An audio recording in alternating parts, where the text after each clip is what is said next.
ایک قومی پالیسی وضع نہیں کریں گے. اور وہ یہ میں سب سے پہلے یہ بات کہنا چاہتا ہوں کہ ہمارے ملک کے اندر ہمیشہ سے جب سے پاکستان بنا ہے ہمارا وزیر خزانہ ہمیشہ یا تو کوئی ٹیکنوکریٹ ہوتا ہے یا کوئی سینیٹر ہوتا ہے. بدقسمتی سے اگر کبھی کوئی وزیر خزانہ کوئی قومی اسمبلی کا رکن آ بھی جاتا ہے تو وہ چل نہیں سکتا یا اسے چلنے نہیں دیا جاتا. اور اس کی بنیادی وجہ یہی ہوتی ہے کہ جس نے قوم کے پاس جانا ہوتا ہے, جس نے لوگوں سے ووٹ لینے ہوتے ہیں, اس کو ایز اے وزیر خزانہ نہ ہم نے کبھی چلنے دیا نہ بننے دیا. اور ہماری آج تک پاکستان کی معاشی جو پالیسیاں ہیں وہ ایسے ٹیکنوکریٹ بناتے ہیں جو آپ کو الفاظ کے گورت رکھنے میں اور اس طرح کی چیزوں میں الجھا کے رکھ دیتے ہیں.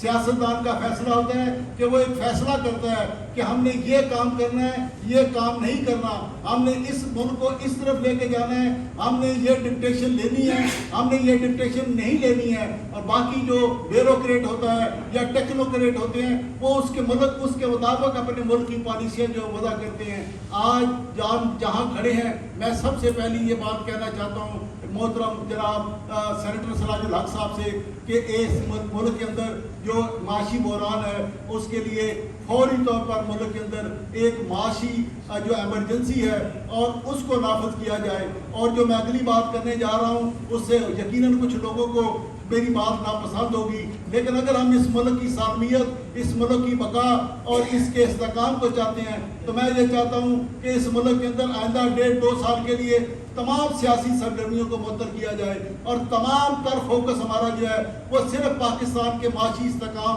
اور ایک ایسی پالیسی وضع کی جائے جس میں کہتے ہیں کہ وہ اگر ہم اس ملک کے اندر ایک دستاویز نہیں بنائیں گے, ایک سیاسی دستاویز اگر بن سکتی ہے تو معاشی دستاویز بنائی جائے. اور اس ملک کی تمام جو سیاسی جماعتیں ہیں وہ اس جو دستاویز ہے, یہ جو معاشی ڈکلریشن ہے اس ملک کے اندر کہ ہم نے کیسے آگے بڑھنا ہے اس کے اوپر متفق کریں اور اس کو ملک کو اس بحران سے باہر نکالیں.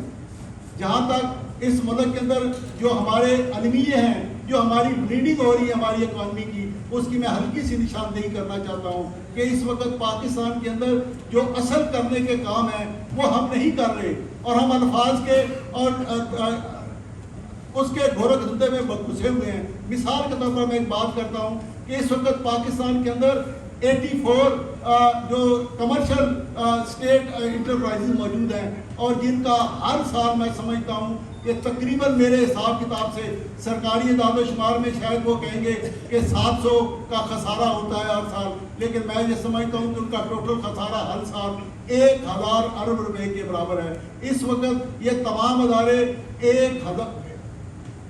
1700 روپے جو ہیں وہ اس کے مقروض ہیں, وہ ان کے جو قرضے ہیں, اور یہ سارے کا سارا جو اس ملک کے اندر جو یہ جو ادارے ہیں ایسوسی یہ ہمارے لیے ایک بوجھ بن چکے ہیں. تو ہم ان سے چھٹکارا کیوں نہیں حاصل کرتے؟ یہ PIA ہے, یہ ریلوے ہے. میں سمجھتا ہوں کہ پاکستان کا سب سے بڑا المیہ یہ ہے کہ ٹرکی جیسا ایک ملک ہے, اس کی ایک ٹرکش ایئر لائن ہے جس کی پوری دنیا کے اندر 500 ڈائریکٹ ڈیسٹینیشن ہے. پاکستان ہمارا جو قومی ایئر لائن ہے PIA وہ اس کے صرف پوری دنیا کے اندر 10 سے زیادہ ڈائریکٹ اس کی جو فلائٹس نہیں ہیں. تو ایسا PIA کا ادارہ جو ہمارے لیے بوجھ بھی بنا ہوا ہے اور اس ملک کی اکانومی کو, اس ملک کی معاشرت کو, سیاست کو آگے بھی نہیں بڑھا رہا, تو ایسے ادارے کو ہم نے لے کر کیا کرنا ہے؟ اس کو پرائیویٹائز کیا جائے. اور اسی طرح سے ریلوے ہے. تو یہ سارے ادارے جو ہیں ہماری قومی معیشت کے اوپر ایک بوجھ ہے. 1000 ارب روپیہ جو ہے یہ it is going to the drain ہر سال. وہ اسٹیل مل ہے, اسی طرح سے 84 ادارے ہیں. تو میں آج اس فورم سے یہ کہنا چاہوں گا کہ اگر ہم نے اس ملک کو معاشی بحران سے نکالنا ہے تو سب سے پہلے ہمیں جلد از جلد ان 84 اداروں کے بارے میں فیصلہ کرنا ہوگا اور ملک کو اس 1000 روپے کا جو نقصان ہے ہر سال اس سے اس ملک کو بچانا ہوگا. دوسری بات یہ ہے کہ ہمارے ملک کو میں سمجھتا ہوں کہ جو جس ملک نے اس ملک کی مستقبل کو پلان کیا ہے اور اس کو جیسے سوچا ہوگا کہ اس ملک کو کس طریقے سے ایک وینٹیلیٹر پر لے کر جانا ہے، تو اس نے دو چیزوں پر کام کیا ہے، ایک الیکٹریسٹی بجلی پاور پہ اور دوسرا گیس پہ۔ یہ دو ایسے ایریاز ہیں جس کے اندر پاکستان کو پورا جکڑ کے رکھ دیا گیا ہے۔ اس وقت جو ہمارے الیکٹریسٹی کے ادارے ہیں، جو ڈسٹریبیوشن نیٹ ورک ہے، اس کے اندر تقریباً جو سرکولر ڈیٹ ہے اور باقی جو نقصانات ہیں، باقی جو لیکیج ہے، وہ تقریباً 1500 ارب روپے کے برابر ہے۔ اور اسی طرح سے جو سوئی گیس ہے اور گیس اور یہ جو سارے دوسرے ادارے ہیں، ان کے اندر بھی توانائی کے جو ادارے ہیں، ان کے اندر 1500 ارب روپے کے برابر لیکیج ہو رہی ہے۔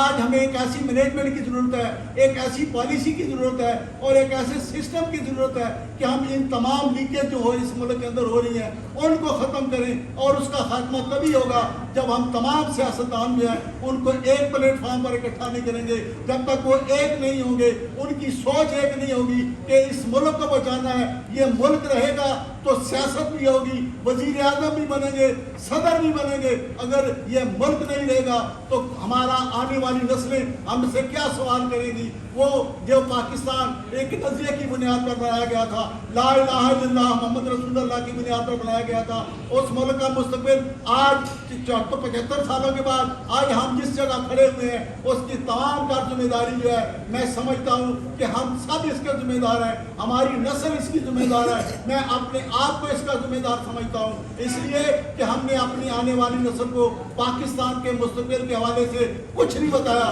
ہمیں چاہیے کہ ہم اپنی آنے والی نسل کو مستقبل کے بارے میں خواب دکھائیں۔ کوئی آج کا نوجوان مجھے بتائیں وہ اس ملک کے اندر کاروبار نہیں کرنا چاہتا، وہ چاہتا ہے اس کا ویزا لگے، وہ امریکہ چلا جائے، وہ برطانیہ چلا جائے، اور اس کے ذمہ دار ہم سب ہیں۔ اور میں بہت کچھ باتیں کر سکتا ہوں، لیکن میں چند ایک گزارشات کروں گا کہ کس طریقے سے ہم اس کی اکانومی کو بہتر کر سکتے ہیں۔ سب سے پہلی بات یہ ہے کہ جب لوڈ شیڈنگ ہوتی ہے تو لوڈ شیڈنگ ایک تو لوگ بحران کا شکار ہوتے ہیں، لیکن اس کے ساتھ ساتھ پیٹرول اور ڈیزل جس پہ جنریٹر چلتے ہیں، تو ہمارا جو امپورٹ بل ہے ڈیزل کا اور اس کا تیل کا، وہ ڈبل ہو جاتا ہے۔ یہ اس کا ملٹیپل افیکٹ ہے۔ تو ہمیں چاہیے کہ ہنگامی بنیادوں پر تمام رہائشی گھروں کے اوپر سولر سسٹم لگائیں، ایک ایمرجنسی نافذ کریں اور اس کے اندر بینکنگ قرضہ دیں، اور یہ لوڈ شیڈنگ کا بھی خاتمہ ہو جائے گا۔ یہ ڈیزل کا ہمارا جو امپورٹ بل ہے، ہمارا جو ڈالر کے اوپر پریشر پڑا ہوا ہے، وہ اس وجہ سے ہے۔ ڈالر جو ہے وہ کس طریقے سے آگے بڑھتا جا رہا ہے۔ دیکھیے جنگ ہو رہی ہے روس میں اور یوکرین میں، ڈالر جو روبل ہے وہ مضبوط ہو رہا ہے، پاکستان کا روپیہ جو ہے وہ گر رہا ہے۔ یہ کیا فلسفی ہے؟ یہ کیا ہو رہا ہے؟ اس کی بنیادی وجہ یہی ہے کہ ہم نے اپنا سارا کوئی نظام ڈالر سے منسلک کیا ہوا ہے۔ روبل جو ہے اس نے اپنا نظام ڈالر سے منسلک نہیں کیا ہوا۔ ہمیں بھی چاہیے کہ ہم اپنی ٹریڈ اور اپنی امپورٹ اپنی ایکسپورٹ ان ممالک کے ساتھ کریں جو روپے میں کرتے ہیں۔ روبل میں نے کیا کیا ہے؟ رشیا نے تمام اپنی